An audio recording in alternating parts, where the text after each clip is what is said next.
శ్రీవాణి టిక్కెట్లు 10,500 రూపాయలు కట్టినటువంటి వాళ్ళని గందరగోళపరిచింది తిరుమల తిరుపతి దేవస్థానం. అంతా సవ్యంగానే ఉందని చెప్తుంటుంది. శ్రీవాణి దర్శన టిక్కెట్లో జారీలో చోటు చేసుకున్న తప్పిదంతో 300 మంది భక్తులు ఇబ్బంది పడ్డారు. ఈ నెల 23కు చెందిన శ్రీవాణి దర్శన టిక్కెట్లు 3 నెలలకు ముందుగా ఆన్లైన్లో విడుదల చేశారు. దర్శన సమయం సాయంత్రం 4 గంటలకు బదులుగా ఉదయం 4 గంటలకు పొందుపరిచారు. దీంతో వాళ్ళంతా మంగళవారం తెల్లవారుజామున 3 గంటలకు తిరుమలలోని వైకుంఠ కాంప్లెక్స్ 1 దగ్గరికి చేరుకోవడంతో కొంతసేపు గందరగోళం నెలకొంది. స్పందించిన ఉన్నతాధికారులు వాళ్ళకి రెఫరల్ ప్రోటోకాల్ వీఐపీ బ్రేక్లో శ్రీవారి దర్శనం చేయించారు.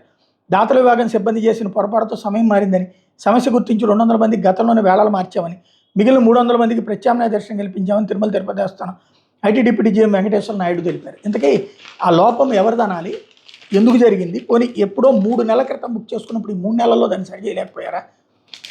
ఇది ఇక్కడ అడ్మినిస్ట్రీరియల్ ల్యాప్సెస్ అన్నటువంటిది. పొరపాటు జరుగుతుంది టెక్నికల్గా, కానీ ఈ ఫైనల్ అవుట్పుట్ దగ్గరే మిస్సింగ్ అనమాట.